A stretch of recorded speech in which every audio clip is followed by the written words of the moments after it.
some pals, and there's also therapy too. Yay. Okay, good. Okay, well, all right, let's go ahead and do it. Okay, so season 3, episode 6. Wait, have you recorded yet? I'm so sorry. I just started, yes. Oh, okay, gotcha. Oops, I was recording that whole entire time. Okay, you guys, Maddie is back. Woo! Yay! And she's going to Ireland for her honeymoon on Saturday, and it's going to be so amazing. Yes, Boop, we're boop, so boop, excited. boop. Yay.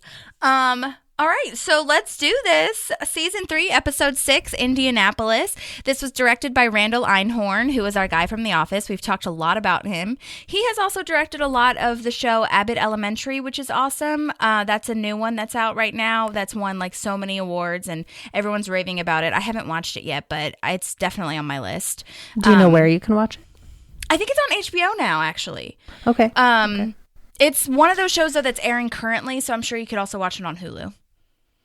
Like it's on network okay. TV So right it's now. actually live. It's not one of those like shows where they release everything at one time. Gotcha. Right. Yes. Okay. It's on network. One of the very rare ones. But it sounds like it looks like they have a lot of talking heads from the trailers that I've seen, and Cool. it just seems very similar to what Parks and The Office has going for it. That's so Randall Einhorn of him. I know, totally. And then this was written by Katie Dippold, who has written a ton for Parks. We've seen her before. She's wrote Beauty Pageant. She was also, as a friendly reminder, the lady who's super scared of animals when they're hiring for new animal control people, where she's like, whatever you do, just don't give me this job. So we've got a great Dr. Richard team here. Nygaard told me to do this. You're a night guardian too? So dumb. All right, so just one more thing before we get into the summary and to this episode is that this is the last of the 6 episodes that were filmed right after season 2 for Amy Poehler's pregnancy/maternity leave, just FYI. So everything you've seen in season 3 up to this episode was filmed right after the second season finale. And then Harvest Festival is when she'll have had her baby at that point. So our next episode is like the start of is their start of the season, technically, of when they started filming again. So it's kind of crazy. That's so cool. Because I don't know what it is, and I don't know if anybody else feels this way, but for me, I always have to remind myself that Harvest Festival is actually in the middle of a season. It's not a season finale. I know. It seems like such a starter thing, or like a cliffhanger. Yeah, or a finisher almost. or a starter. Yeah. Yeah. Mm-hmm. Yeah, totally. It's crazy. And then if you'll notice too, or if you remember, Time Capsule was technically the last episode to be filmed. They released it out of order. And so this one, Indianapolis, was filmed, I think, like 3rd or 4th or something, and Time Capsule was the last one, which is why there's a little bit of an Easter egg in Time Capsule, because Tom wants to put Dennis Feinstein's perfume or whatever in the time capsule, and it's like that's the first time we ever hear him, and then in this episode we are actually meeting him, so that's kind of why that is a little bit more it worked out perfectly, because the audience would think they're just building off of what they already told us, but it was kind of a little bit more of a structure to it almost, but we didn't get that. And then also this is when they thought Rob Lowe might not come back, so they did have Anne and him, Chris, break up because they were not sure if he was going to be able to stay. This is totally separate from them only doing 6 episodes. They actually just weren't sure if he was going to be able to sign on for after 6 episodes. So they were like, let's just have them break up. And I mean, that's obviously that's a little bit more of a dumbed down version, I feel, but that's essentially what happened. But then he stayed. So that's interesting. Great. Yeah. So that's interesting. So if Amy Poehler hadn't been pregnant and they had recorded everything when they would typically start another season, would Rob Lowe have been in any of those episodes if he had jumped out? Great question. I don't know. Yeah. So we're almost blessed that she was pregnant and they had to do it that way, because I wonder if he just got so emotionally attached to the show and the character and was like, yeah, I got to come back. I know. Or I wonder I don't know. I wonder why he wasn't able to stay. Was it something where he had another show going on or something, and then that fell through, perhaps? Who's to say? Who is to say? But the point is that him and Ben are here, and they're perfect. Yes, they're wonderful. Great episode for them. Yes. Oh my gosh, great episode. All right, so now I have summary written, so Yay. I am ready for a live reading of the summary and not playing it on a voice memo, and it's perfect. Yay. Okay.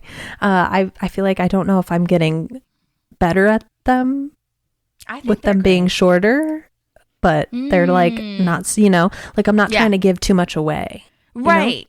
Yeah. I think they're great to just refresh our memory, and that's like all we need. Yeah. I honestly think I started doing that when I was sending in the voice recordings because I was like, I don't want to play with anything that I'm not going to be there to comment on. Almost. Interesting.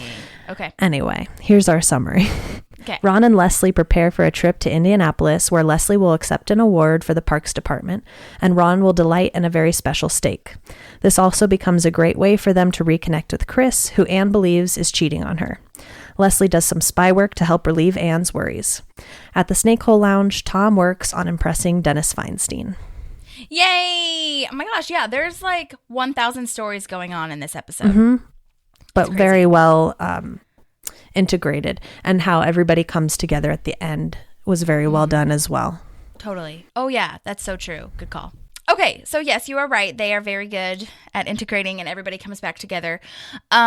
This cold open starts with Leslie and Ron planning their speech because they're getting a commendation at the Indiana State House for bringing the Harvest Festival back. I did do like a little bit of research on like what exactly a commendation is because I've heard that term, but I'm not really like sure what exactly it was or when they are given kind of thing. And it's basically, I mean, obviously it's according to the internet, their like official definition is a formal praise or an official statement that praises someone. Basically like a lot of like first responders and things like that get them as well. For like, obviously for first responding.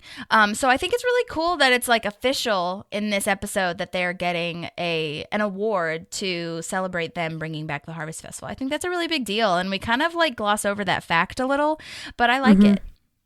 Yeah, no, I think it's great. And it's really cool, like showing that the entire state of Indiana cares about the Harvest Festival. It's not just a Pawnee thing, which she's nodded to in the past, right? That like, this many people come from all over Indiana. So to see how fat the citizens are. Yes, exactly. So they're deciding Because who why should not? speak first. Yeah, why not?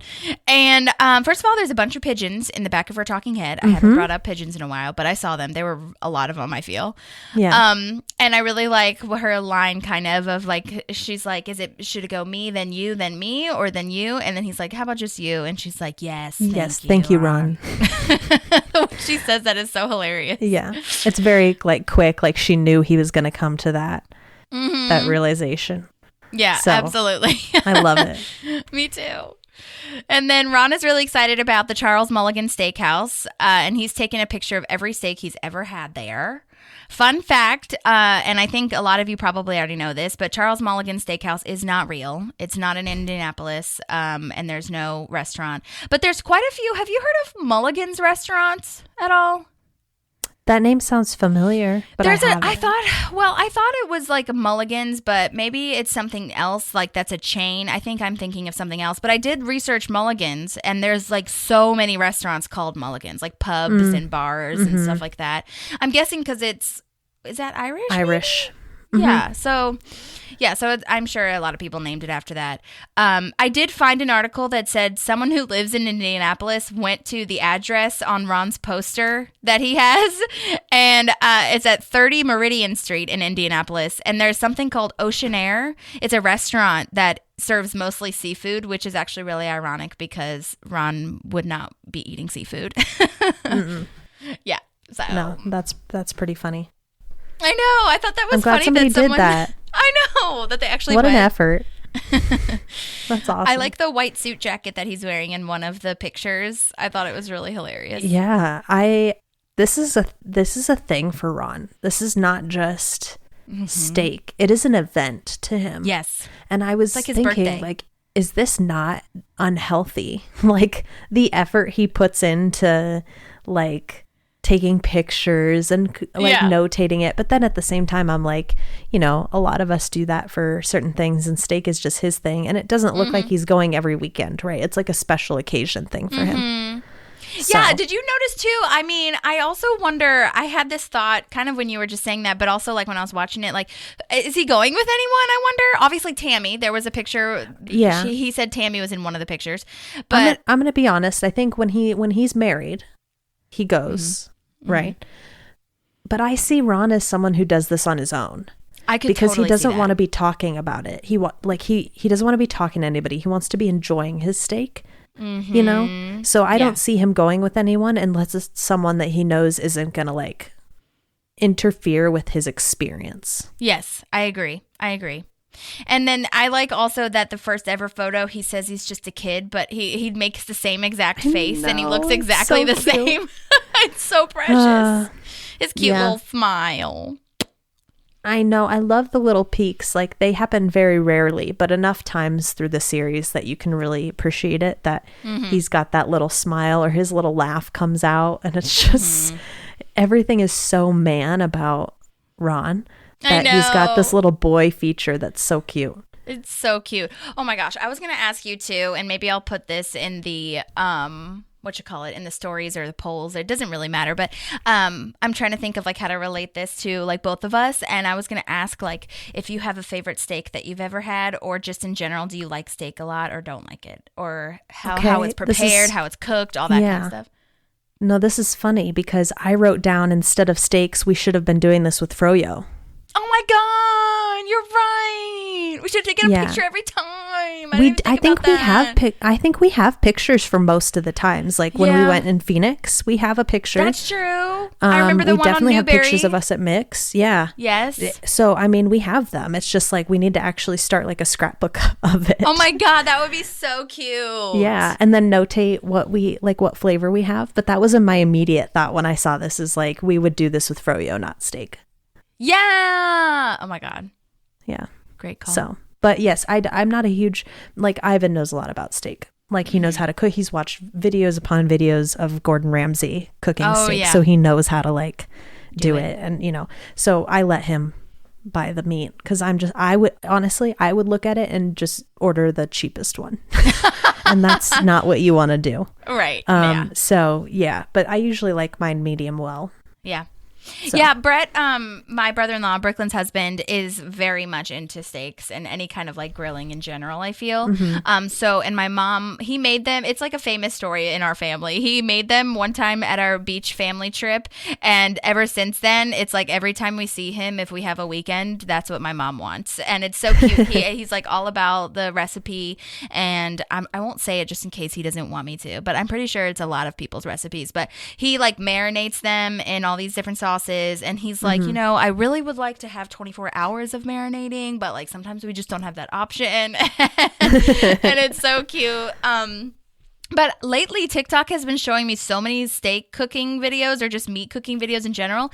And like I see so many of the way that you know how you like put the butter and the rosemary and the garlic, and then like you like it's like a basting thing, and then you take the spoon and put the liquid of melted butter on top of it. I really want to try that one time. I've never tried it before, but that's another thing too that he's like super into, all the cuts of the steaks and what kind is his favorite and whatever. Right. And I'm just like, I mean, I don't know, but I like it. Yeah. No, and Ivan does it that way with the butter, and he does thyme instead of rosemary. But it's really good like that. I like it. Yum. I know. I think I've been trying to get medium lately because that's like what's to keep it like moist or whatever. But I don't know. So anyways, just curious. Steak. Good times. Yes. All right. So Tom walks in with an ascot and sunglasses to show/tell us that it's a big night at the Snake Hole Lounge, which is the launch party for Dennis Feinstein's fragrance Allergic for Men. Gross. It's so gross. Just why?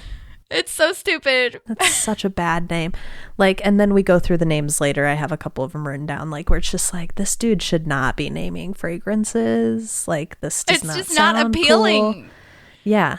Also, they all sound like some sort of side effect for like a medication.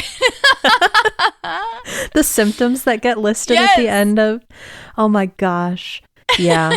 I'm so sorry. This is such a tangent, but everybody needs to see this if you haven't. Have you seen the commercial, the SNL commercial for Chantix? The medication that I don't has think you stop so. smoking.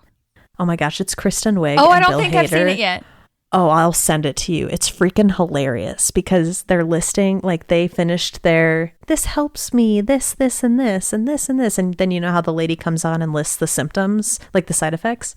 Yeah, she's, Kristen Wiig's still sitting there sipping her coffee, and Bill Hader's there as her husband, and they're listing all the side effects, and she starts to have, like, these visual responses, like she can hear the lady, and she's like, what the fuck? This is going to do this to me? It's really funny. I'll send it to you. So, oh my God. Maybe we can SNL has post it. such good, 100%. Yeah. SNL has such good parodies for medications. They really do. Yeah. It's like I think they actually, no, not that one. There was one that Julia Louis-Dreyfus was in. It was like mixing heroin with something or whatever. And it's like, this is how I stay awake for my kids. Yeah. Oh, I've seen that. Yeah. Oh, their so commercials just all together. Their commercials are so good. They have one for like a Pfizer pizza, and Kristen Wiig is like, it's almost pizza. And they're like, no. What does that mean? She goes, it's pizza, roughly speaking. And they're like, no, I'm not eating that. And she like, so the kid starts to eat it, and Bill Hader slaps it out of their hand and it shatters on the floor. I love them together. They're so funny. Me too. Oh my gosh. That cast, I don't think we've had as good of a cast since that grouping. Well, they always say that, have you heard this, where like SNL is your most favorite when like you watched it, if that makes sense? Like your favorite cast is like the timing that you actually were watching it pretty much every week or seeing clips every week or whatever. And I think that that's like kind of has a lot to do with like the cast here. You know what I mean? Because they're great. I love Chloe. I think Chloe's crazy. Feynman? Yeah, is that her name? Her last name? Chloe's Crazy, I think, is her Instagram. But like, she does Britney Spears and like 8,000 others. Yes. Sierra and I always talk about her she's doing good. Nicole Kidman. She's phenomenal. I don't know how she does it. It's so funny. Yeah, I really like her. She I think was featuring last season, and she's a cast member now.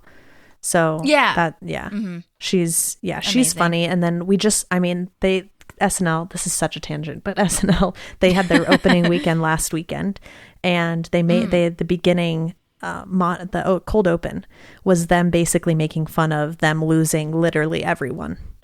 Because Kate McKinnon left, Pete Davidson left, A.D. Bryant left, all like a huge group of people like just left. And so they had to replace all these people. So it was like them making fun of like, let's see what's going to happen now that they're trying to like pick themselves back up, you know? Yeah. So oh God. they're just funny. That's funny.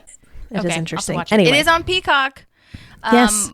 Full episodes on Peacock, which you can also watch Parks and Rec on. So we circled it back. We did. It came together.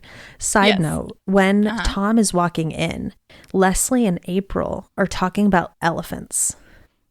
Really? Yeah. She's saying, she says something like they're talking about elephants, or that's the weird thing about elephants. That's what Leslie's saying, something about elephants. And I can't, I tried to rewatch it so many times and then look and see if there's something that like would indicate why they were talking about elephants, but I saw nothing. But weird. Yeah, usually there's something in like the deleted scenes or something that they cut off a scene or something, but no, there wasn't anything that I saw this time. So that's really funny. They were just improvising, I guess. Yeah. I wonder if they do that. They're like, okay, you guys are just talking and Tom's going to walk in. And so they were just, making shit up.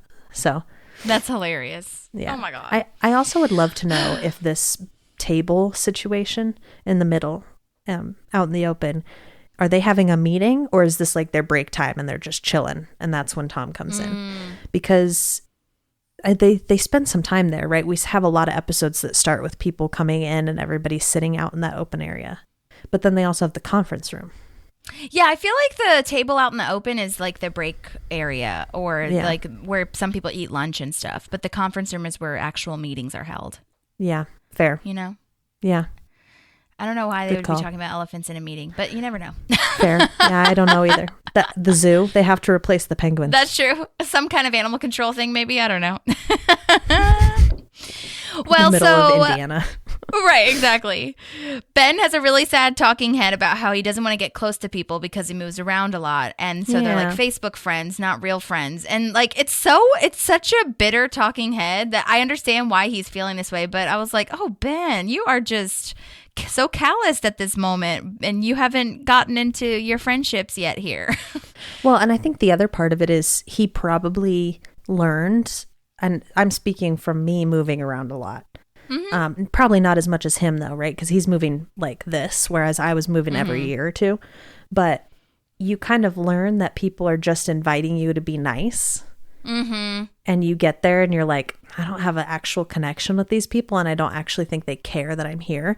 And that's why when Tom goes over later and he actually insists that Ben comes, I think Ben gives in because he's like, he gave me the courtesy invitation. But then he came and he followed up and made sure I was coming, which is like probably a level of effort that he didn't get from other people. So I can understand why he's bitter about it, you know, which all circles back to Leslie because Leslie's the reason why Tom does that. Yeah. And it's really hilarious too that Leslie tells Tom to take Ben to the antihistamine party. Yes, the antihistamine party. Yes, I absolutely love that. Yeah, I know. It is really it's really cute. precious that she wants to make him comfortable and she wants to like make sure he feels like he's a part of the team, which is nice. Yeah. Yeah, well, she's really good at that. And if she was able to go to this party initially, she would have been the one probably doing more. You're probably right. I think she might have still sent Tom because it's Tom's party, but I think she would have made sure he went and she would have been his buddy when they got to the party. But I think she feels that extra need to push Tom because she's not going to be there. Yeah, you know, that's a good point. That's a really good point. I also have to comment on Tom's talking head where he says microbrew perfumes. Oh yeah. Yeah. What the hell I is literally that? was like, what the fuck? Does that So exist? weird. So because microbrew, I'm sure you know, I've heard that about beers, right? But I've never heard it about perfumes. So I Googled it and perfumes, like, no, like the only thing that came up is that there's a microbrew ale fragrance for guys, which I'm assuming smells like a beer. Beer? Ew. Yeah. I don't need that. That's a Dennis Feinstein idea, though. Yeah, right. Very That's fair. funny. So that's the thing. That's the only thing I could find. But then I was like, I guess I don't really know what a microbrew beer is. So I looked it up. A microbrew is the number of beers produced at a brewery. It's the barrels. So you can be a microbrew if you have 15,000 barrels of beer or less that you brew a year. And 75% of them must be sold outside of the brewery. So a little over 11,000 barrels have to be sent out of the brewery. Anyway, I think that's why it's like, no, that's a great thing to look up. And I think that's why it's like so popular or was so popular, maybe it still is, with like hipsters and trendy things, because it's like, oh, this is a smaller, exclusive. like very exclusive. Yeah, it's not as big as Sam Adams or Miller Lite. Right. It's like, you know, just exclusive to us and these 75,000 other people or whatever, you know. Yeah.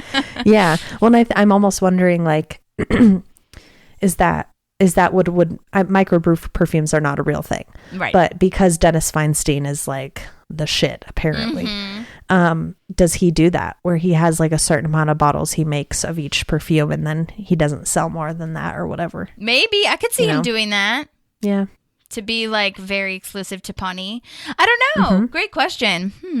What was it? Do you remember the exact line that Tom said? Like, did he say that Dennis Feinstein was a microbrew perfume place? Or? The best microbrew perfumes and fragrances or something like that. Oh, okay. So I guess he's trying to make it, small and like VIP for the people that get it. VIP is the actual term for everything Tom tries to be, which we learn later shoots himself in the foot a little bit. I know. Dang it. But this is the first mention of Tommy Fresh, by the way, which is Tom's fragrance, which I think is hilarious. Love it. Love it so much. It's better than Allergic. I know. Tommy Fresh is so much better. I would definitely be looking at that. Yeah. Yikes. Oh.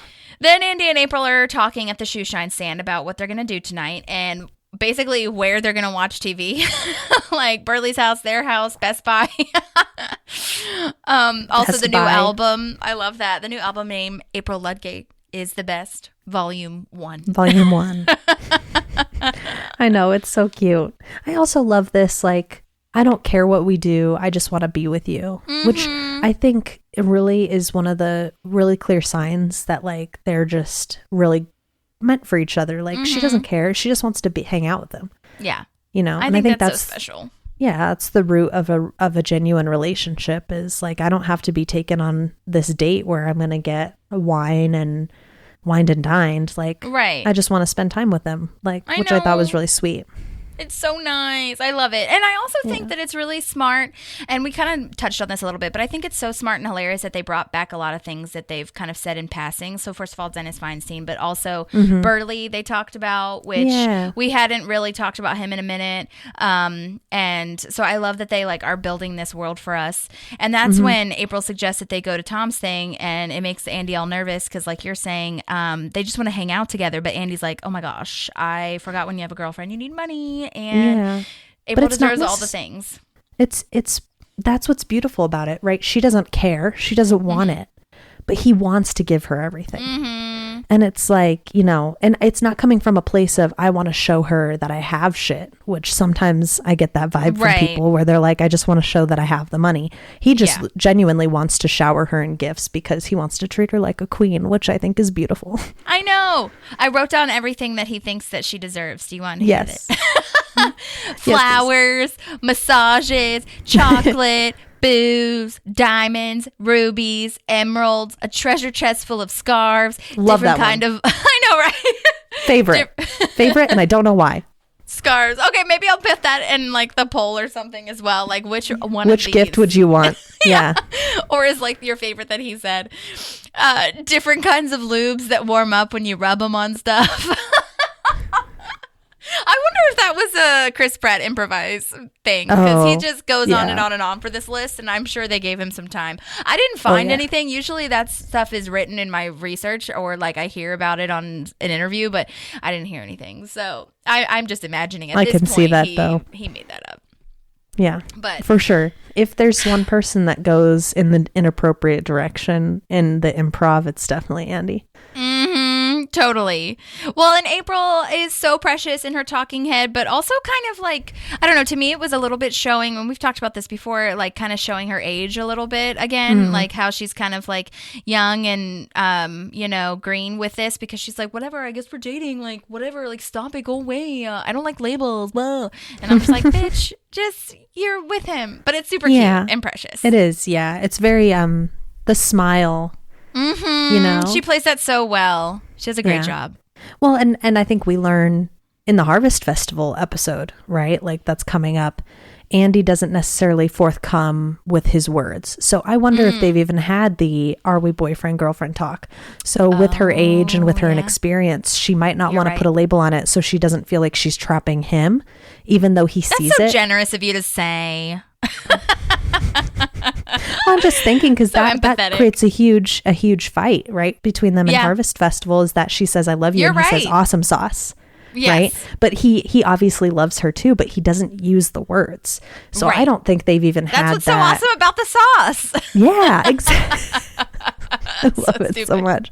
But that's kind of how I see it, is like, I think you're right that it does show her age and her inexperience in relationships, because she doesn't want to push it. Whereas someone who's had a lot of experience might be like, okay, listen, are we dating? Are we not dating? Yeah, no, and you're totally right, though, about like the next episode, they haven't had this conversation. So that's totally true. You're right. Yeah. Yeah. Okay, great call. Love it so much. This is why you're here. Well, now Leslie's at Anne's house trying to pick out an outfit for the commendation. And Anne is like, I think Chris is cheating on me. I love how Leslie takes Anne's side immediately. That lying bastard. Wait, how do you know? If not, I hate him. I know. But it's so you guys are great together. Yeah, this is like how you are. Like, I will kill him. Yeah, I know. I know you will. I'm married to him, and I know you would kill him if you needed to. I was more so doing a line reading of Leslie, but yes, that is true in real life too. Yes, that's what I'm saying though, is like it's you. Like, and I would do the same thing, right? Where it's like, okay, well, let's have all the facts, but at the same time, like, I'm on your side no matter what type deal. And that's like, I feel like we're both Leslie in that moment for each other.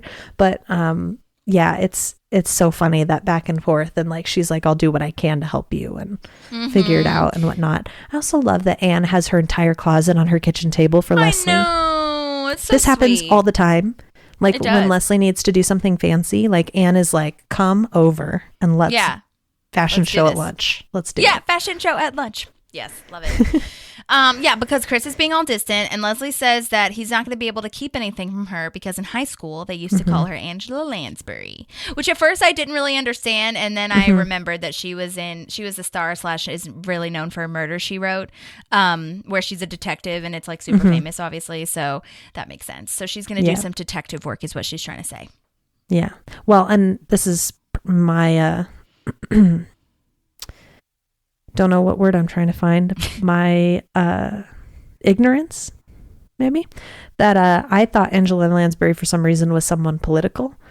Oh, and then interesting. realized that she was a British Irish actress. Yeah. who is a dame, actually. She was She's knighted. also really I'm pretty positive that's awesome. Good for her. She's also pretty what you call it? I think she's a Broadway star too, or maybe it's West End since she's British. But I'm pretty very positive possible. she's a big theater actor as well. Yeah. But yeah, but apparently that Leslie is not called Angela Lansbury because she's a detective, or in high school is because of her haircut. Yeah. Which I was just, if you look up a picture of Angela Lansbury, like the first picture, and imagine Leslie with that in high school, it's a really funny image. It reminds me of The Perm. Oh, sure. Yeah, I could see that. But like, it's a little bit more of like a shorter haircut, like a pixie Not thing. the perm. When they think that she's a lesbian with Anne. And she cuts her hair done. That makes so much more sense. Yes. Okay. Sorry. Because Angela Lansbury's hair was a little bit curly too, so I was like, yeah, maybe. But no, totally. When they're each other's date. Oh my gosh, that is so funny. Yeah, 100%. Oh my god, what was that? Oh fuck, I forgot the barber's name. Salvatore. Well, isn't Salvatore is Ron's, but I don't think that was who did her hair. Either way, it doesn't matter. Well, now I want to look it up, but keep talking and then I'll look it up. Okay, yes, I'll tell you a couple things. So Tom invites Ben. This is when Tom comes into his office and is like, come to the perfume thing. What are you going to wear? And he's like, probably something totally different after he's like shamed into what he's wearing now. And then they're driving to Indianapolis. Leslie and Ron are in the car, and she's saying there's some really cool pit stops. And she's like, we could see Indiana's second largest rocking chair and the misshaped celebrity castle, Madame Tussauds failed wax statues. That is so brilliant and so funny. That's one of my most favorite jokes, I think. It's so good. It's hilarious. Oh, I love it. Salvatore is So the it name. is Salvatore. So that's the one that does Ron's too? I want to know what Ron's hairdresser's name. I'm pretty positive it was Salvatore. I guess they didn't like mention it that much though when they had her had him come on for her hair. Well, and Pawnee is small. You're so right. Maybe it's the same person, and I mean it's several seasons apart that we find that out. So yeah, I don't know. Nope, that's Typhoon. I'm like, no, that's who he gets later. I don't know what you're talking about. Yeah, Typhoon Salvatore is not first. also. Yeah. So yeah. probably just the same dude. Okay, that makes sense. Okay. I don't know why I thought it was a completely different person because I didn't think that we met Salvatore, like Ron's person, but we do. We see him. So in that episode that he does Leslie's hair. They go to the actual salon or the barber. Yeah, you're right. Anyway, you were right. Okay, cool. Anyway, I have a side note. Yeah. Before they get in the car, Ben, his idea of fun was like he was going to go watch Hope Floats at the motel. Yeah. Which is funny. I've never seen that movie. Have you seen that movie? I have seen it, but only once, like a million years ago. Okay. That's beautiful. I had no idea what it was, so I looked it up. Isn't it like a rom-com-y type situation? It looks, romance drama from 1998. So Who's it was in at it least... again? Is it Sandra Bullock? No. Yes, it's Sandy B. Okay, yeah. We love. And Forrest Whitaker directs it, which I didn't not know that Forrest Whitaker directed stuff. No, me neither. Yeah, Wow. and then also Harry Connick Jr. is in it. Oh my God, I totally forgot that. Yeah. So which I also didn't know he was an actor. Oh yeah. Oh my gosh. Yeah. Okay. He Because was he's a also jazz in Will and pianist. Grace for a million years. Okay. He dates what's her name, Deborah Messing's character. Okay. Yeah. Yeah. Okay. I think, or maybe they're married. I knew he had made appearances, but I didn't know if he was actively an actor. I know he's one of those people that I think is so good at crisscrossing back and forth between the music and acting. Because there are a lot of people that they are actors, but they also do music, and they're mostly known for the one thing though. So he's one of those people though that I think he was I think he did music first, but who's to say? But either way. Yeah. Well, because he's a very accomplished jazz pianist. Mm-hmm. And then he wasn't he a judge on American Idol? Oh yeah, wasn't he? Yeah. Or was it The Voice? Was it American Idol? Maybe it was The Voice. Hold on. Either way, no, you're probably right. It probably is American Idol. I don't know why I'm so interested in learning all these things, but it is what it is. Yeah. Good for him. He got married in 1994 and he's been married to the same person. Aww. Special. I love that when that happens in Hollywood. Yeah. Because it's rare. American Idol? Yeah, it's American Idol. Okay, nice. I don't think it was for very long though. I think it was just a couple years. Okay, cool. Well, I'm glad that that was... And I discovered, and also the line of Tom being like, I'm pretty sure she's going to kill you. Yeah. The hotel person. I love that line too. Yeah. I know. That's so good. So but neither of these places, by the way, are real that she talks about, like the rocking chair or the Madame Tussauds failed wax statues. But there is a large rocking chair in Bunker Hill, Indiana, which is about an hour and a half from Indianapolis. So there's like some truth behind it, but it's just like those kitschy kind of roadside stops. Yeah. Well, and I love that it's the second largest. I know, me the one too. that she wants to see. It's so funny. I mean, it's probably just a rocking chair at that point. I know. Oh, man. But yeah, I do this all the time, though. Like when we're going to go somewhere, I'm like, where are the 15 million other places we can go when we're there? And we never have time to do all the stuff. But like, it's like, what can we fit in? Because you want to maximize your time. Did I tell you about that? Have you heard of roadtrippers.com? No. It's one of those websites, and I'm sure they have more now, but when I did my cross-country trips from Virginia to LA and then LA to back to Virginia, I put our stuff, our start, you put in your start point and your destination, and it basically, you can set a radius to like 50 miles or whatever of how far off the highway or path you're willing to go, and it tells you all these different like stops that you can go on that are like either famous or like well known for whatever it is. So like we stopped at a couple different like soda pop shops on Route 66 and like fun little things like that, and it really made the trip so much more enjoyable. Yeah, no way. I did not know that existed. That's so cool. Yeah, it was so helpful. And like in Kansas, we went to like the Dorothy Museum. It was so cute. Aww. Yeah. That's awesome. Oh, so I'm definitely using that. Mm-hmm. And especially for people that road trip a lot, or like if that's their most favorite way to travel, then like it's a really great way to do it. So, well, we've learned, because we want to go to Europe and all these places, right? But we've been watching all these TikToks about traveling, and so many people just do like road trips in the States because we have everything. We have waterfalls, we have mountains, we have, beaches. So it's like, I know, we were thinking about that. Like we have a lot we can do just in the United States. So, I mean, I'm definitely going to use that now. I know. I want to do a Northeast one, like maybe start in Virginia and go up through Philly and then like go to the New England. Oh my God. Because I haven't been to Maine before, which I think I've told you that I want to go when you said you went there. Yeah. So. I was there for my mom's wedding. And it was beautiful. I've heard. So. Yeah. Well, so Ron's really grumpy because he's been fasting to save room for mulligans. But then we find out that we're picking up Chris Traeger and not meeting him at the restaurant. And Ron gets even more angrier, which is crazy. I also feel that though. I do too. Like if I was not prepared when we left that's going to be a detour and I'm really excited to get where we're going. Like I'm like, listen, are we done? This is like, nah, I don't want to do that. I also think it's disgusting that he doesn't wash his beard. I know, it's nasty. So that he can eat the leftovers that have fallen in his beard. Not sanitary. Hate it. A mustache, rather. My bad. But yes. Oh, yeah. Gross. I heard, yeah. Well, then we finally get to Chris's house. This is a great little space, an apartment. Very nice. How does he afford that on a government salary? I don't know. I'm very intrigued. I mean, it's beautiful. Yeah, It's got a little backyard situation. I do wonder, though, if Indianapolis is like, maybe cost of living is easier / nicer. I don't know. I did hear also on Parks and Recollection that Chris Traeger said that this area of Hollywood where they filmed this was like kind of gross and nasty, and he felt like he got the heebie-jeebies sometimes when he was in that apartment.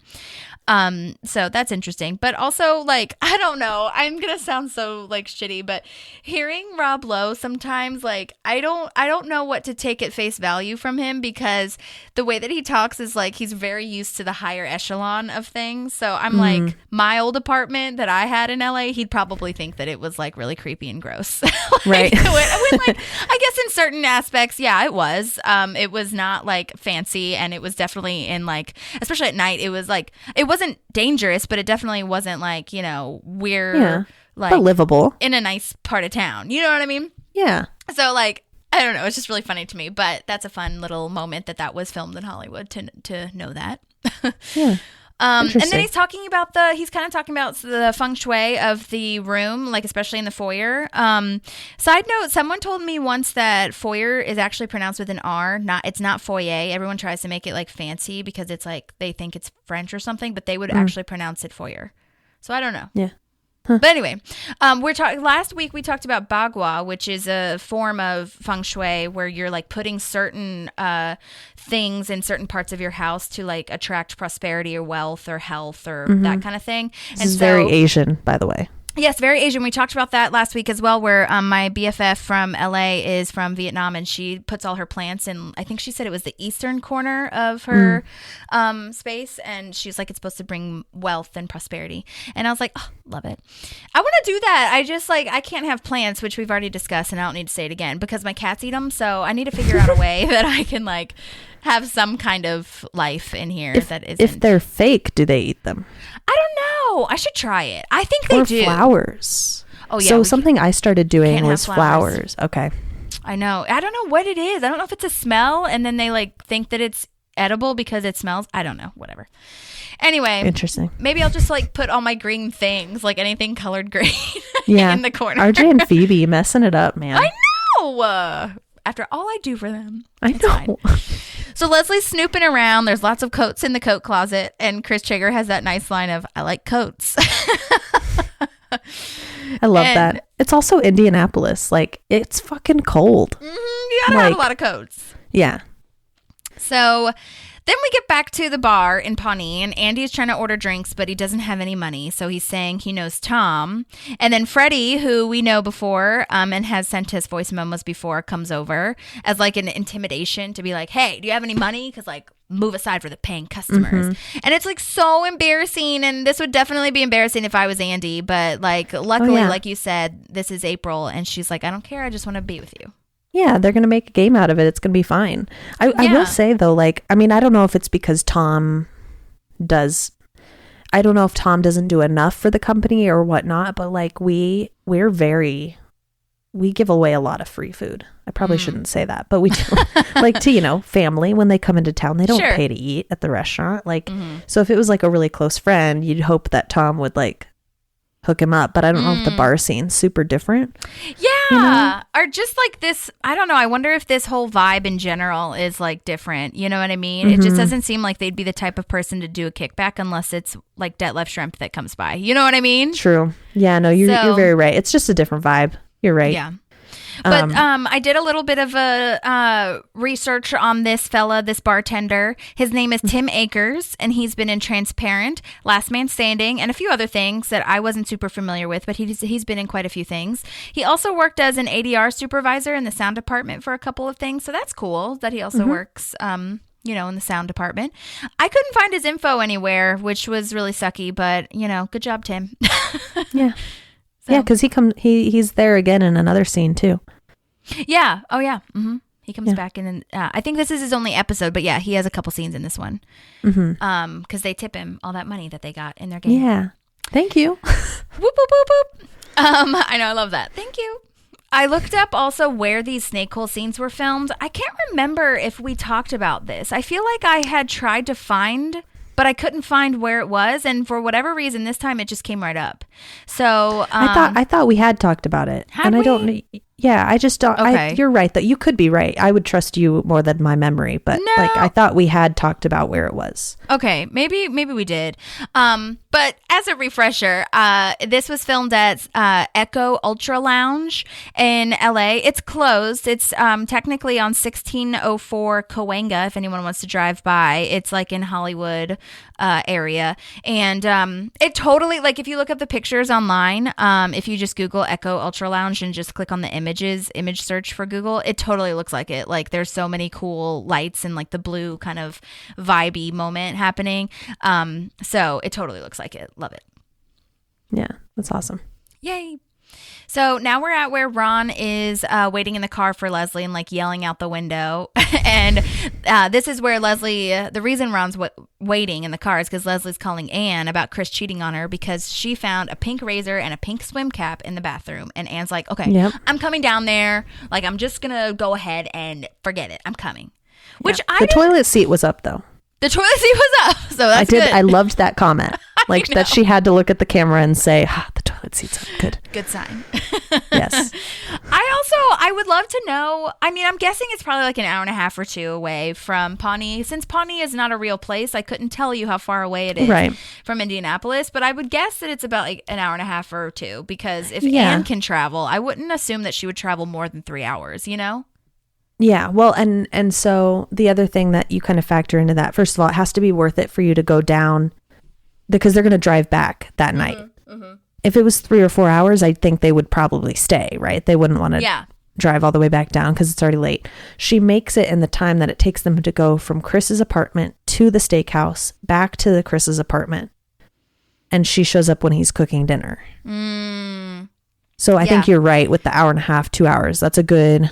Yeah. A good marker. Too. Yeah. Okay. Good to know. Speaking of that, now we have this little sad moment of Ron's. We find out that Mulligan's is closed because of a health code violation, and Ron goes crazy and starts banging on the door, kicking it down. There's a couple deleted scenes that were not on the DVDs, but I heard / read about where like Ron starts like scaling the wall to try to get over on the roof or like try to climb into it somehow because he just goes ham with it and he's like, I can't. It's so sad. And I just as another location breakdown moment, the exterior of this building is a restaurant / bar called Whiskey Bend in Burbank, LA.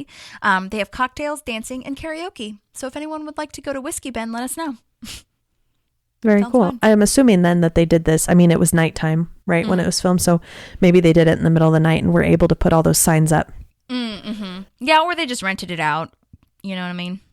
But yeah, they either did it in the middle of the night, but they probably also rented it out so that no one else could come in and they blocked it off. That's true.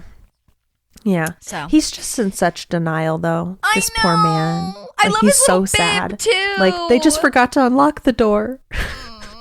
I know. It's so cute. And he's treating it like a, I don't know. He's just treating it like it's a loved one. Like I should have been here. You know, what happened to all the steaks that were inside? He's like, that's one of my favorite lines. It's like that's what we're thinking about. I know.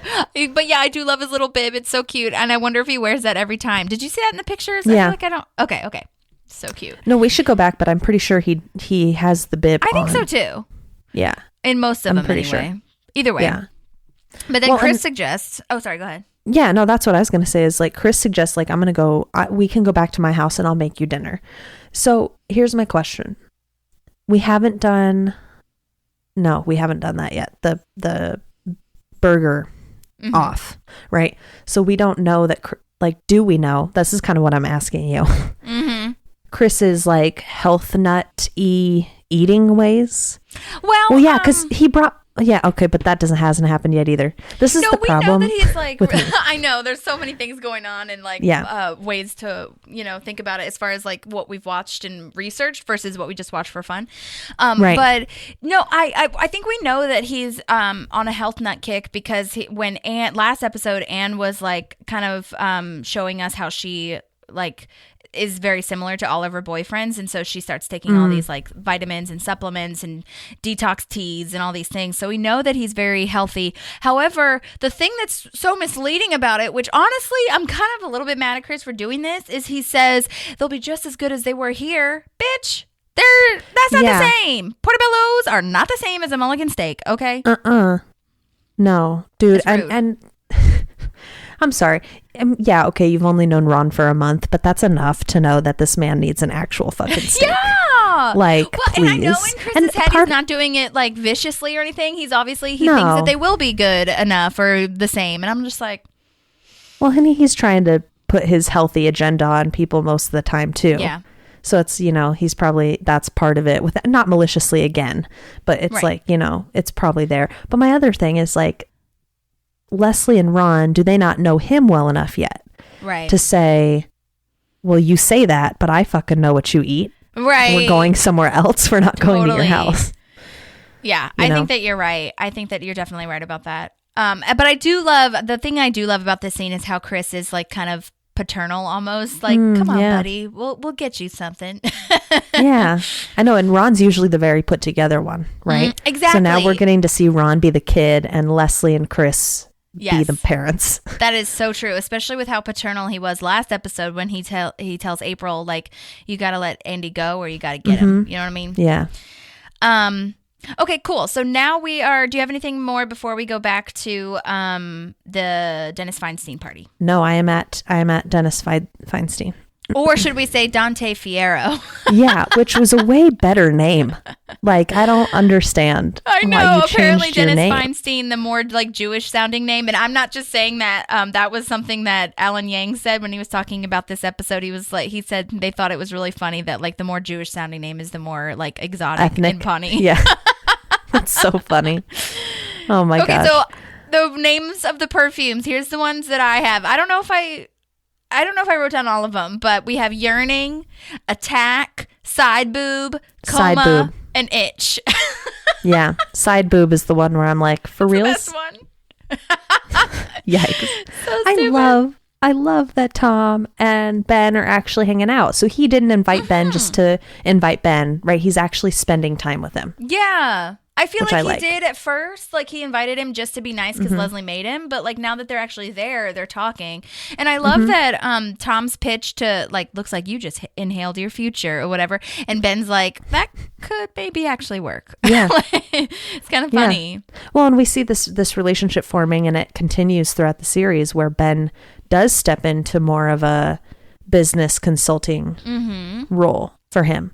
And it's a friendship too, but he comes to him for Entertainment 720 as well. Yeah. And then again for Tommy's Closet. Right. Or Tom's Closet. Yeah. Yeah. No, I think it's Tommy's Closet. Okay. Well, Tommy's Closet is the opposite one. Yeah. That's what I was thinking of. The one that the Fonz does. Yes, the Fonz. Yes. So this is where we get to where April is like, I don't care, Sasha, I don't want anything. Like, I just want to hang out with you. And then because Andy can't afford drinks, and she's like, plus I'm a girl in a sleazy bar and I can get drinks any fucking time I want to. And she shows how she does that. And it's so funny. And I love this so much where she's like, I hate drinking alone. And then she's like, what's your name? He says that, the guy. And she's like, Oprah. That's the second time I want to drink alone. Oprah. Thanks. I know, right? I said I want to drink alone. Yeah. Gosh. This guy's name that she gets the drink from is John Barinholtz, and he is the brother of He's Ike cute. Barinholtz. Isn't that crazy? Why do Ike I know that name? Barinholtz is in Mindy Kaling. He's the yeah.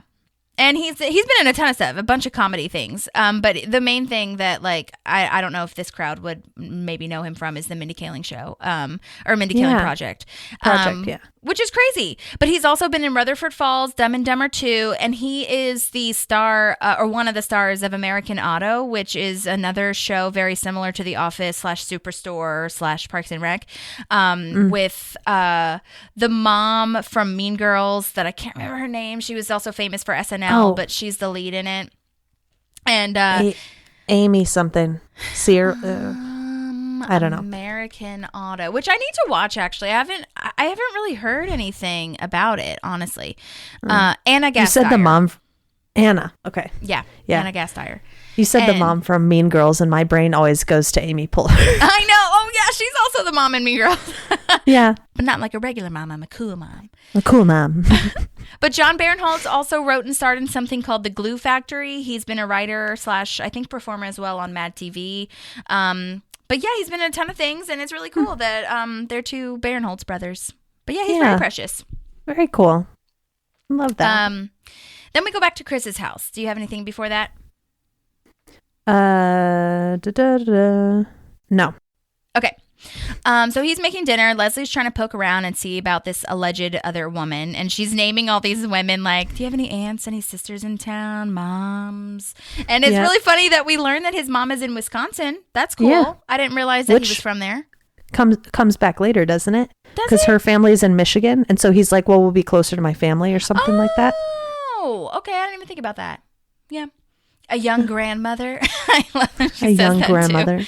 I just love that she. Why does it have to be a young grandmother? I guess because of like no, I was going to say because of all like the pink looking things, but maybe his age. I don't know.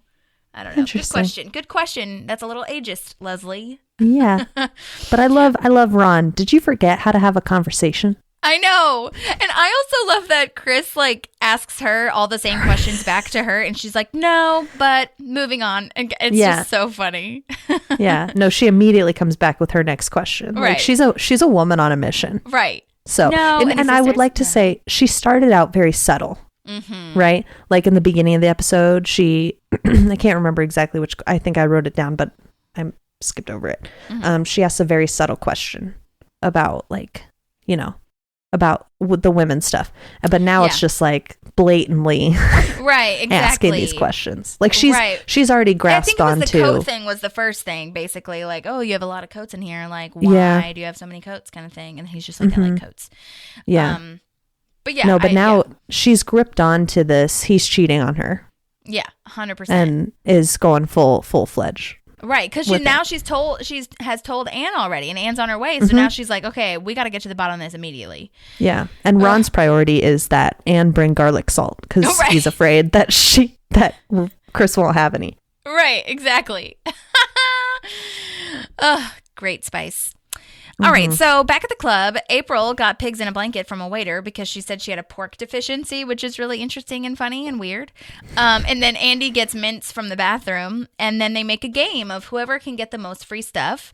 And I also think it's just funny that there's pigs in a blanket at a bar. I don't know. I feel like that's not like always on the menu. Well, and this isn't like an Irish pub where we might find pigs in a blanket. This is like a club. Right. Like I also wouldn't necessarily see pigs in a blanket there. Yeah, it's weird, but that's okay. So. It is what it is. And it's like a very large plate of them too. It's not just like an appetizer size, I feel. Yeah. 100%. So then Leslie finally comes out and says what she's feeling. She's like, I think this might be my favorite line. We'll see when we get to the end of it. But you know what's funny about Anne? She's my best friend, and anyone who hurt her, I'd murder probably. Love it. I also noted that as one of my favorite lines in this episode. It's so good. Yeah. And then he's like, just the way she says it too. You. Yeah, totally. It's freaking hilarious. I love it so much. Yeah. And then... Okay, so then this is where we cut back to the bar, and Tom is going over to Dennis Feinstein to pitch his idea. Also, he walks over and says, like, I'm the organizer of this. I don't know why I was like, I don't understand how he's the organizer. Like, I guess he just means he's like an investor in the club, so maybe he's the one that gave Snakehole the go-ahead to host this. Like, I don't understand the organizer part of it. So my thought process here was this is something that Tom's passionate about, and he knew that Dennis Feinstein was coming into town or something, and so he asked the club to make it like a VIP thing. That's the only thing I could think of was like... Or maybe maybe Dennis Feinstein was like looking for a place to have the launch party, and like Tom caught wind of that somehow, Yeah. I don't know. But either way, he's the organizer of this whole shindig.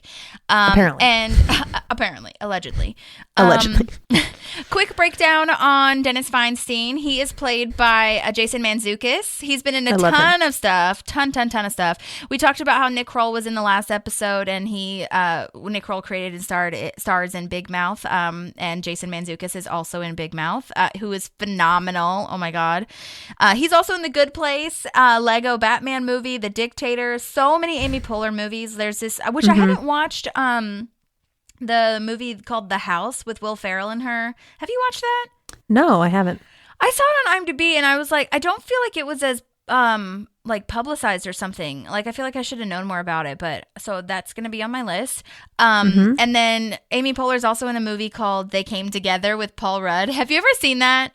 No. Oh my God. It is the craziest, funniest thing ever. They're basically making fun of rom-coms. They're doing like this super campy like parody of a rom-com, and it's fucking hilarious. And who's this? Amy Poehler and who? Paul Rudd. Oh, I love him. I know, which we'll see him come back too as Baby Newport. Love it. So him, Paul Scheer, so Jason Mantzoukas, Paul Scheer, who has also been on Parks, and June Diane Raphael, who have also been on Parks, have a podcast called How Did This Get Made? And it's about bad movies, and they also go on tour a lot, which is super fun. But they talk about like terrible movies, and some of the ones like I've listened to a few, and it's really like, it really is a question of how did this get made? Yeah. Which brings me to another movie that he was in. He was in The Disaster Artist. Oh God, have you seen that? I didn't know that. No, I never saw it, but I know what you're talking about. And have you seen The Room though? No, I haven't seen either of them. Okay, so that's a movie where it's like, why did this get made? Yes, but it's Connor and Ivan's favorite movie. Oh my God. And we watch it every time we're all together, and the quotes that they get, it's just so, anyway, The Disaster Artist is amazing because, and this is, I'm not condoning or anything or feeling bad for James Franco, but he would have 100% won the Oscar if he had not done unsuitable things between his nomination and the Oscars, because he was phenomenal in that film. But anyway, I highly recommend. I like James Franco's acting. Yeah, 100%. Like an asshole apparently, but his acting is pretty good.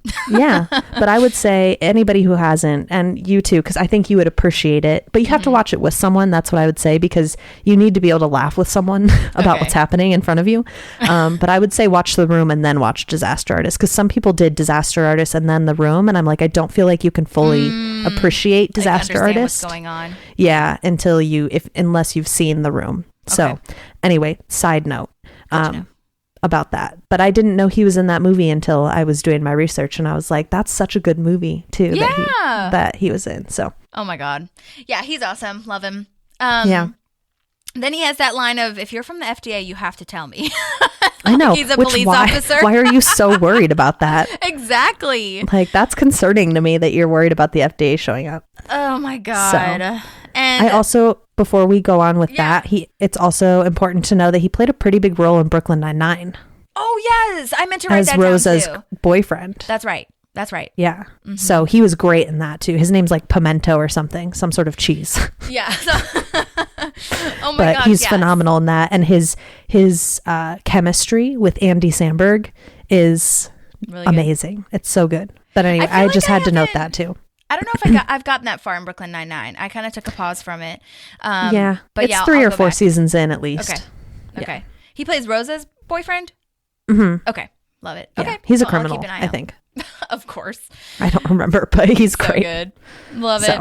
Yeah. I figured some people who listen to us here probably watch Brooklyn Nine-Nine as well, so I thought it'd be a nice little thing to know. He's totally in this, like, much like Paul Scheer and June Diane and all these people are, in very much in the circle of the comedy people that we love with The Office and Parks and Brooklyn Nine-Nine, because Brooklyn Nine-Nine was created by Dan Gore, aka the dude that is very responsible for Parks.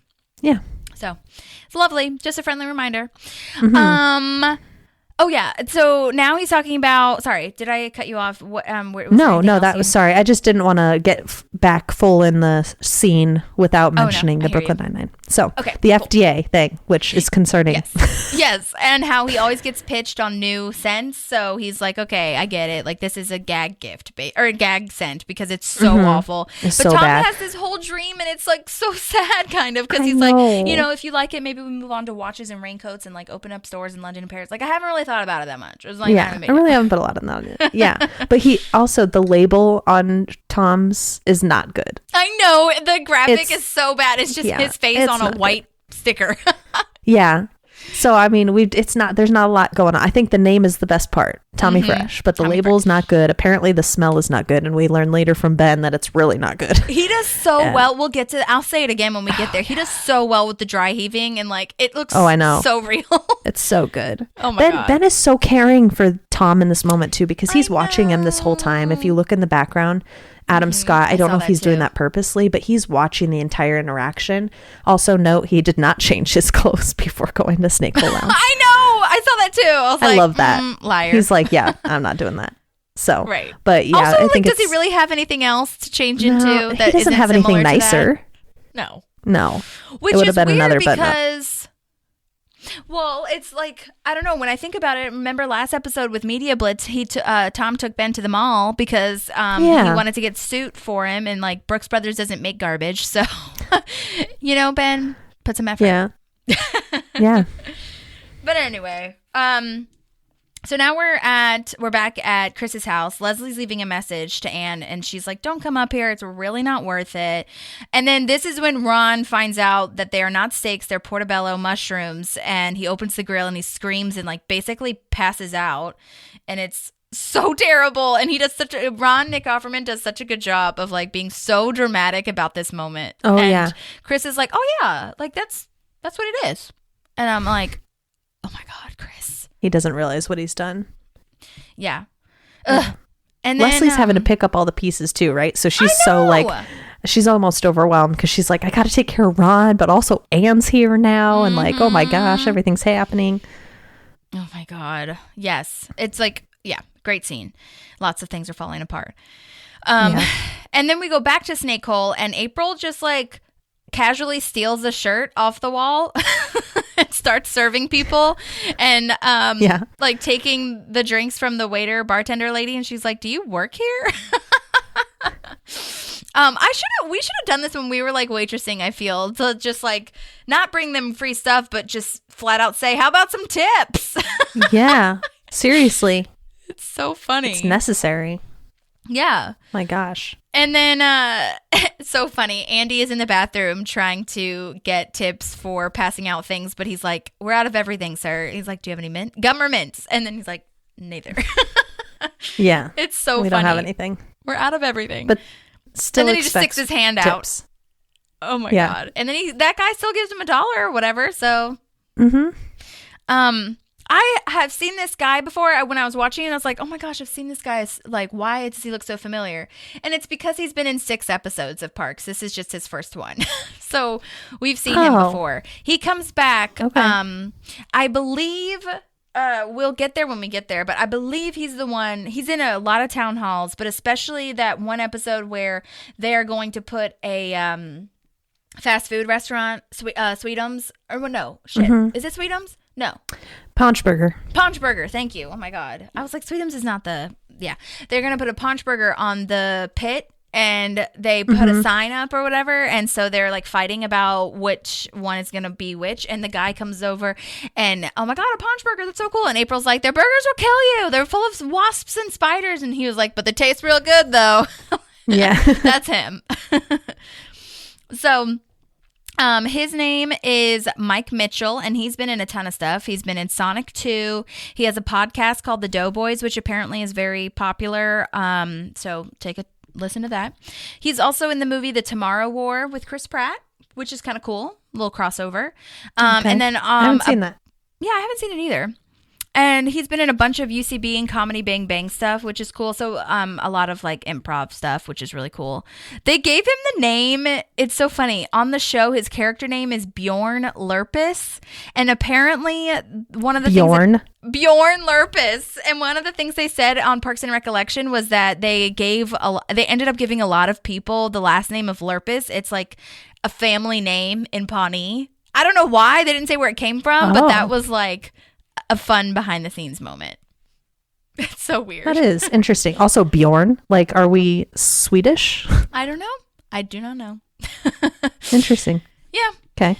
So then Andy is helping this other guy dry his hands on his own shirt in like the background. It's really funny.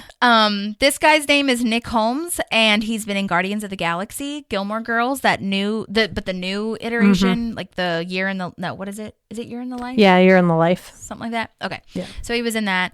I think I may or may not hear from him later. I did get in touch with his agent, so we'll see. Nice. And then I hope that I would love to talk to Mike Mitchell as well to, talk to him about working with Chris Pratt too. But anyway, now we are at where Anne bursts into Chris's house and we get all the explanations of everything, and it's like really sad because there's all these pink things. Chris is like, I'm not cheating on you, but I'm also not dating you. They are the perfect storm. Leslie says it beautifully.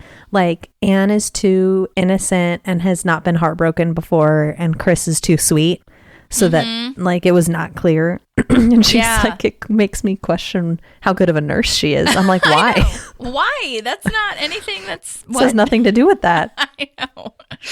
Did you notice when Anne and Chris are talking on the couch, there's this thumbs up statue thing? I don't know if it's a statue or a lamp. I'll have to take a picture of it. Huh. No, I did not notice that. Okay, I'm going to highlight that in my notes so that I know to take a picture of it. It's so weird, and like, I don't know if it's just the framing of how they are sitting or what, but it's really strange. So anyway, the way that we do hear this, and I wanted to talk to you about this, the way that we hear how he broke up with her, it kind of is understandable to me. The way he phrased everything, like calling her the most amazing woman, and like I just wouldn't have thought to ask, like, at the end of the conversation, so what did you mean by that? You know what I mean? Yeah, no, it's the same situation we have with April and Andy earlier in the episode that that we discussed, right? Is there's no clear, this is the end, or I still want to be with you. Yeah. He's fiddling around it. I honestly feel for Anne because I'm oblivious. Like, I think I've had this conversation with you before. I never know. Like, I've left grocery stores before, and my dad's been like, the cashier was flirting with you. I was like, I didn't see any of that. Yeah, so I don't know what you're talking about. So it's like, I don't think, I feel for her. I'm with her. I don't think it was clear to her. And I don't think he said it clearly. But I'm not mad at him necessarily. It's like, you just need to be more clear in how you're communicating it. Well, and we talked about this last episode as well, that Chris is just not good at communicating, I feel. The way he phrases it, but also just in general, like saying how he feels. Like, he doesn't, I don't know, he doesn't get the social cues. And like, this goes back to kind of like, I guess kind of almost even what you said, but I think we've mentioned this before, where like we always say Andy's kind of like a golden retriever. I feel like Chris is the opposite side of that, like a smarter dog. Like, not that golden retrievers aren't smart, but you know what I mean, like compared to Andy, it's like the similar communication skills and positivity and all that, you know what I mean? And I think that comes more in it because in his job, and this is what was so frustrating for Anne, right? It was the last episode that it was so frustrating for Anne because he was blatantly asking April to move to Indianapolis, right? So he was clear with her, but he couldn't be clear with Anne. And that was what was frustrating for Anne. So that's the other thing, is like, is he able to do it? Because some people are like this. They're able to do what they need to do in their job, but in their personal life, it's different. They don't function the same. That's something we talked about too, because like, even in some of his professional experiences, he's bad at communicating, and he just leaves Ben to be direct, you know? So like, I don't know. That's it's true so inconsistent. Too. Yeah. It's very interesting because he's honest with April. He's honest with April, and he says you have a lot of potential. Maybe it's only with bad news. That's what it is. It's only with bad news that he's bad at communicating. When it's good news, because he's so positive. Yes. Yeah. Oh, okay, we broke it. Good call. We solved the Rubik's Cube of Chris. Which is amazing character writing. Totally. Really? I wonder Like if they that even knew they were doing took us that. a second. Yeah, it's amazing. Because Oh my you're right. God. If it's good news, he's very communicative. Yeah. and direct. And direct. Yeah. Yeah. So if he had asked Anne to move with him, I think he would have had more Done it. of a direct conversation. Yeah. Now that with what you're saying. Yeah. I also love the flashback that they show of Anne on the couch after Chris leaves, like her smiling. Like, yeah, that was a great conversation. Feeling all happy about it. Yeah. Oh my God. That's funny. She's like, she knows exactly what just happened and Oh, yeah. not so much. But also doesn't. Right. Yeah. So now we're back at the snake hole. Tom is all sad, and Ben tries to cheer him up by bringing him a melantini, which I think is really interesting. I also really love, this is the funny line that we'll kind of touch on at the end, where it starts anyway, is where he says, "I can smell your dreams, Tom. I can smell them from here." I can. And the talking head of, and honestly, and they smell terrible. fucking terrible. I love it. It's so good. This is my other thing for Tom, because I'm not trying to invalidate his sadness, right? He's like, Tommy Fresh was my dream, but in my head I'm like, I don't think Tommy Fresh is his dream. We've only just heard about it this episode, and so it's like the dream is bigger than Tommy Fresh. The dream is running his own business. Right. I think that's really what his dream is. But that was his glimpse of hope into actually running his own business. You know, well, but I think no, go ahead. I was just going to say, on the surface, I think we look at it and we're like, you're so emotional just about a perfume. But if you look at it, you're like, he's actually emotional about losing that opportunity of maybe getting out of the parks department and actually doing what he wants to do. Right. No, that's exactly what I was going to say. Yeah. Is that it's not necessarily the product necessarily. It's more of the future that he's upset about. Or the future of his dream. Because like, he was like, that's my dream kind of thing. So yeah, totally agree with that. Okay. So now we are at where Andy and April are going over their treasures, their pirate's booty, if you will. And April got a jar of olives and toothpicks that look like swords. And then Andy got toilet paper. And quite a bit of money. Quite a bit I of love money. that he Andy takes got the toilet paper $38. later. Me too. He's walking out with the toilet paper because he needs it. Yeah, fair. And then April got $180 in tips, which is so cute because at the same time they say we should give it back. And that's super precious. Yeah, I love that too. And because with April, honestly, I think it could go either way. She could feel like, I'm just going to keep it. Yeah. So I love that they are like, nah, we've got to give it to the people who are actually working. And then I wonder, a part of me wonders if April would have like not given it back if it wasn't for Andy being there and them being in it together. You know what I mean? Mm-hmm. Yeah. So, yeah. Very true. Cute. Yeah. This next scene, oh my God, is when Anne and Leslie are driving back and Leslie tells her all about the bad dating stories, which is so funny because we already heard all her bad dating stories in the Dave episode. Yeah. And so now we're getting even more bad dating stories, which is freaking hilarious. I wrote down quite a bit of them if you want to hear them. Yes, of course. I think what's cool about those two is because we see an evolution for Leslie, because when we were talking in the Dave episode, it was more dates that had gone wrong. And now we're in breakups. So some of those relationships that didn't have shitty first date stories did actually go into a positive, like into a dating experience that now left to not positive skywriting and stuff. So please totally. And go ahead. No, I was just going to say, I want to hear everything you wrote down. I love them all. Oh, yeah. Well, it's also really funny to me because this was also the part of Parks when Amy Poehler as Leslie got to improvise quite a bit. So they used all these jump cuts that they were talking about. And remember, this started when Shauna Malwae-Tweep was interviewing her way back in like episode 2 or 3 of the whole series. And Dean Holland was like, let's just put all of these in here because they're all gold. And so I think that it's a mixture of that and then also obviously written things. But this whole thing is just Amy Poehler improvising a lot of stuff. I think some of it was written, but a lot of it was just her. But the first one is, one time I was in high school, a guy's mom called me and broke up with me for him. And that was tame compared to the things that we hear later. One time on a date, she tripped and broke her kneecap, and the guy said he wasn't feeling it. And so he left and she got an ambulance.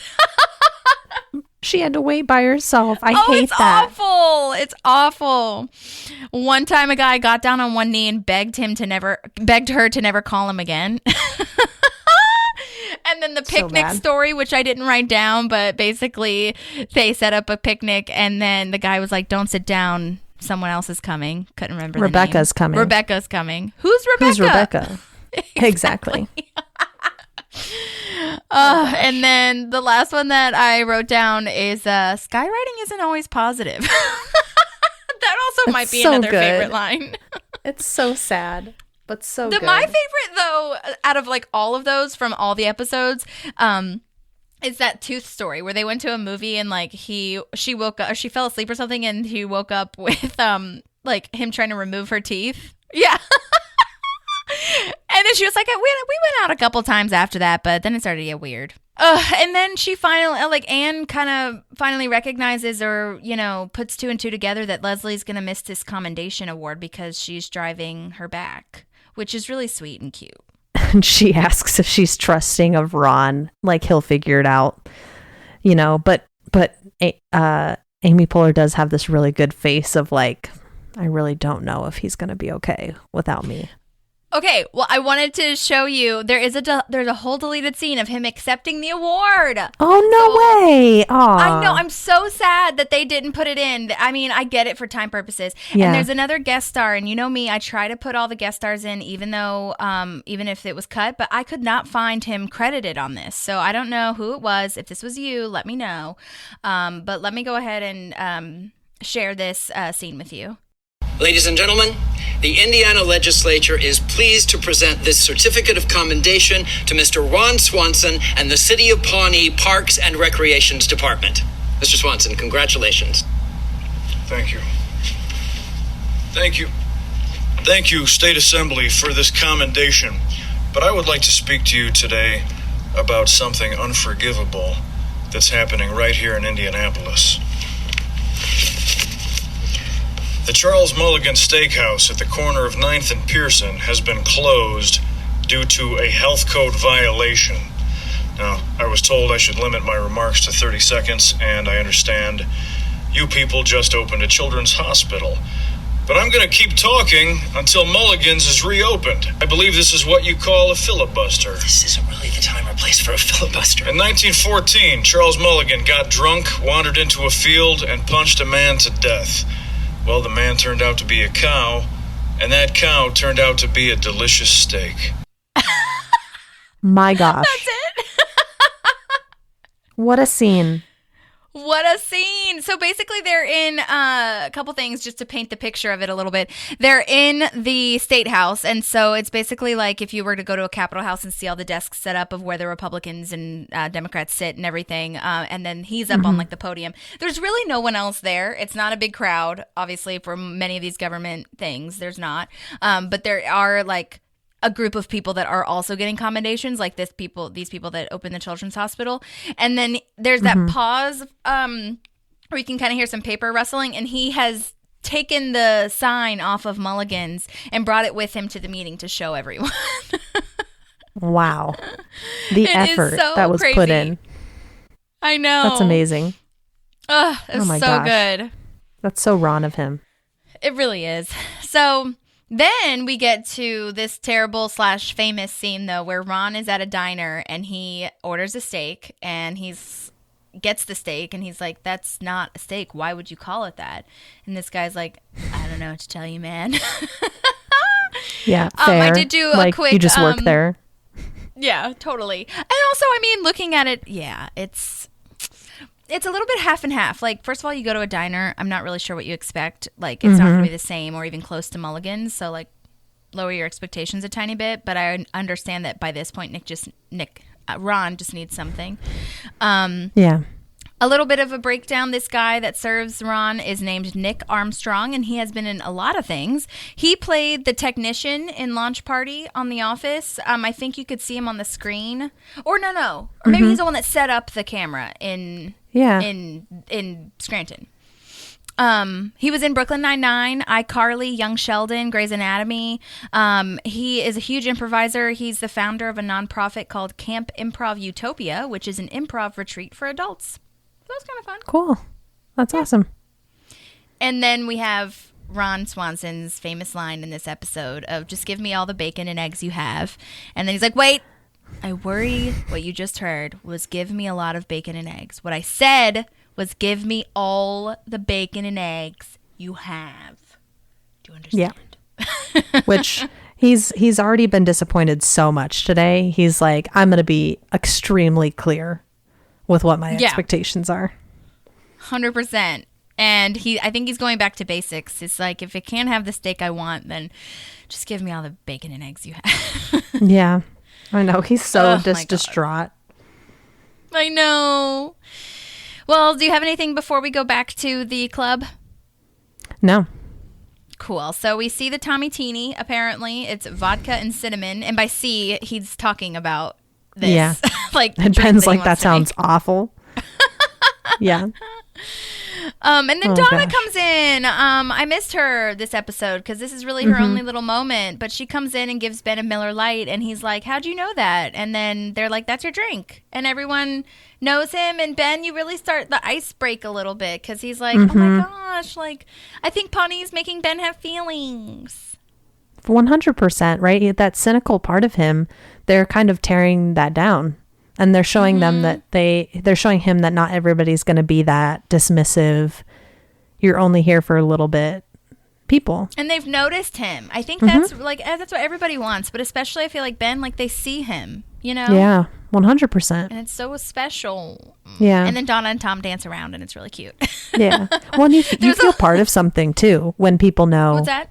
You feel part of something when people know, can bring what you want. Yeah. There's a connection there that, that's special. Yeah. What's your drink?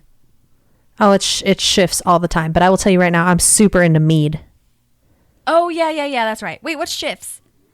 Like if I'm going to get a cocktail or a beer or Oh my God. I totally thought you were like naming a cocktail that I'd never heard of or like a brand called Shifts. And no. That's so funny. Oh man. Okay, so right now it's mead. Yeah, which I was really we have to come to Nashville first, but the next time you come to Arizona, you'll have to come to actual Prescott, and there's a meadery here. It's so good. Oh yeah, you've told me about this. That's cool. Yeah. So there's a meadery here too, so you can compare. Okay, so we'll do that when because Ivan's gotten super into tequilas. So he's like been buying like different tequilas to try and just to have, like, he's not doing like shot. He's like drinking them and enjoying them, which I don't fully understand. So he was like, but you can do it with mead. And I was like, that sounds perfect. So I want to collect from several different meaderies. So that'd be cool. Cool. Yes. But yes. Love it. And you changed, but I know you like bourbon. Yeah, I love bourbon. I think my drink though, like, just to be safe, like if anyone was ever curious, I guess, like would fluctuate between a margarita or an old fashioned. That would be like, those are the top two like safest things for me to order at a bar. If I'm not getting like beer or wine or something, Right. Yeah. So I guess my version of that would be a mule. Oh, okay. Yeah.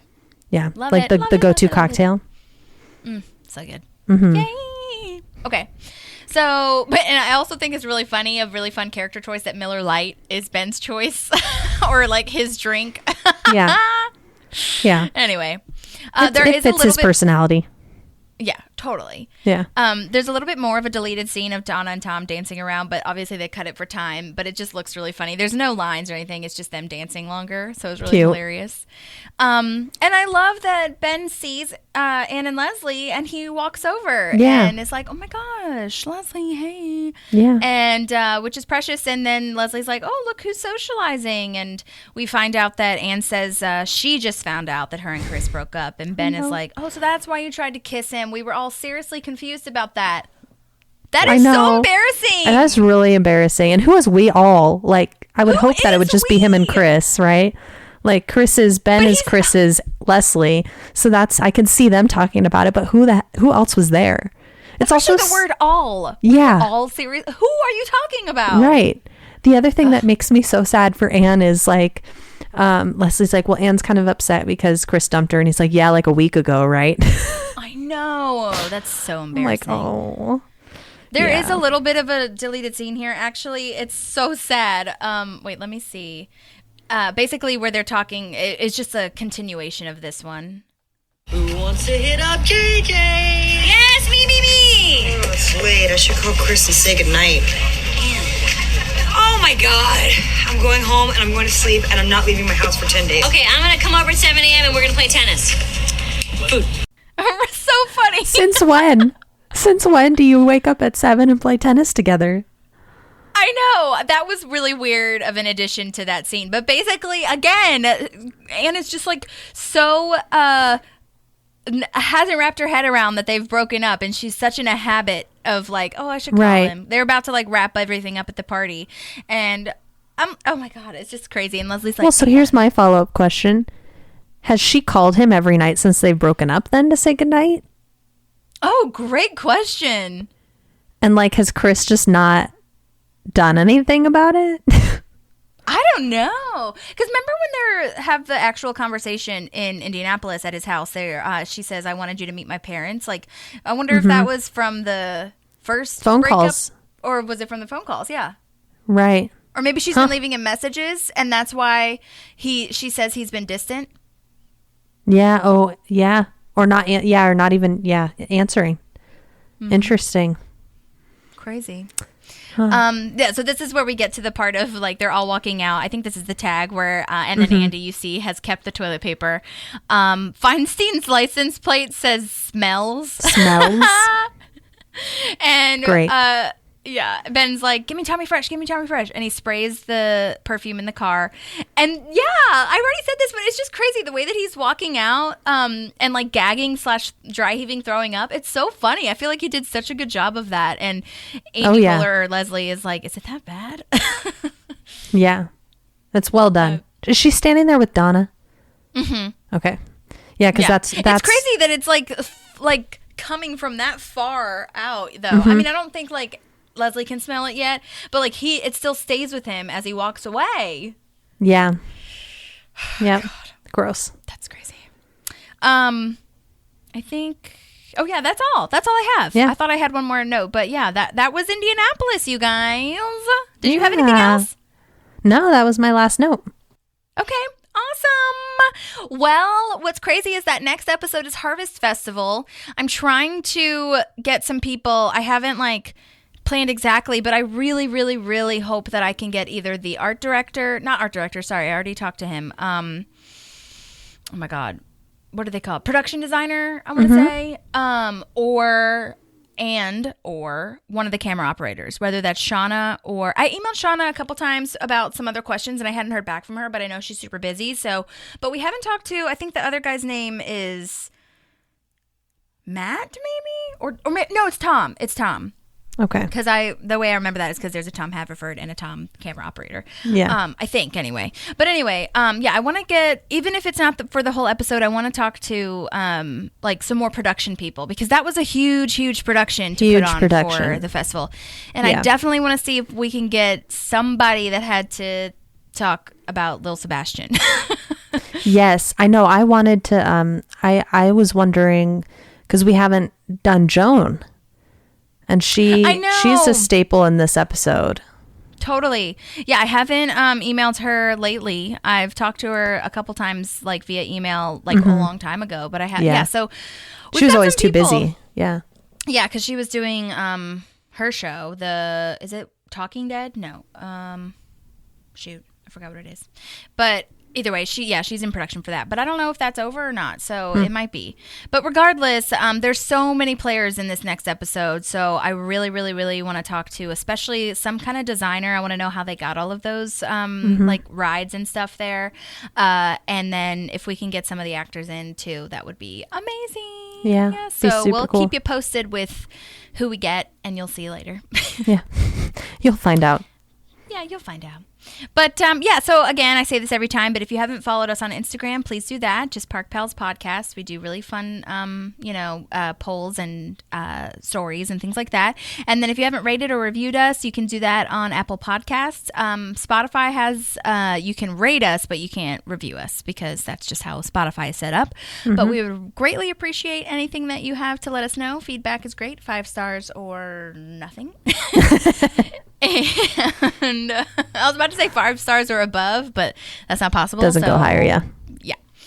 But thank you for joining us, and I'm glad that Maddie could be here. Yes, Yay. I will hopefully be here Exciting. much more often. Not planning a wedding and having better boundaries with work. So, yes, we all hear you and support you. But I hope that you have fun on your honeymoon, and everyone send Maddie all the love and safe travels. thank you guys. Yes, and I will I'm sure I'll have pictures to show you when I get back. Oh, totally.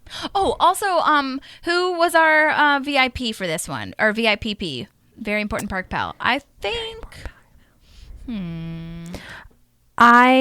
Because I don't feel this way very often, I want to give it to Tom from me. Because I do feel like he did put the extra effort in to make Ben feel included. Yeah. And I just appreciate that. And I do appreciate the grind that he's going to make things happen for himself. So I agree. I think it was I almost want to get I kind of, for the similar reasons, wanted to give it to Anne to like make her feel better. Yeah, right. Like, say, we got this, girl. But if I was like really honest about it, I think my VIPP is Leslie, because she pulls everything together and she is there for everyone. And like Ben wouldn't have come over and like had a bonding moment if it wasn't for her, and Anne wouldn't have been feeling as supported if it wasn't for her, and all those kinds of things. I don't think that she should have questioned Anne's nursing ability, but other than that, yeah, no, I think this. You're right. This episode is a really good indication of priorities for Leslie, because as much as she loves her job, her friends always come before her job, and that was very evident in this episode. Friends, work, and waffles. Yes. Or no, friends, waffles, and work, but work comes third. Yes. Did you have a favorite line? Did you tell me that already? I had several. I know, me too. I think if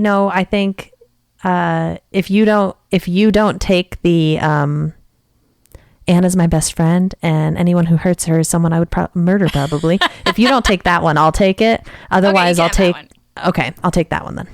Okay, what was the other ones though? Because we can always do multiple. The other one I was gonna do was give me all the bacon and eggs you have. Oh, sure. Please wait. I feel like what you heard was give me a lot of bacon and eggs. Yeah. That one. Yes, that's a great one. Oh my God, I love that. I think what did I highlight again? Oh yeah, I did highlight the murder thing, but I could also highlight if not, what was it? If not, you guys are great together, but if so, I will kill him. The back and forth. Yeah. There's a bunch though, so if you change your mind, let me know. I just love all these. And also, we did last week or the week before that, maybe. I think the week before that, when all the cops were coming in, we have had, in lieu of favorite line, it was more so like favorite scene, if you will. Because you and Brooklyn agreed about like the real piece of work thing. Yeah. That's so good. So, which, by the way, Kurt Scholler, one of the cops, emailed me back. So hopefully we can talk to him. That'd be just awesome. Get some voice memos and some behind the scenes stuff. I want to know where that bar is. I think it's on set. I think it's on a set, but I would like to confirm that. Yes. So, okay. Well, I thought I was ending 20 minutes ago, but now we are officially ending. Thanks again for joining us, guys. We'll see you for Harvest Festival. We're not sure when that'll be, but it'll be soon. So yes. Have a See good you week. soon. Bye.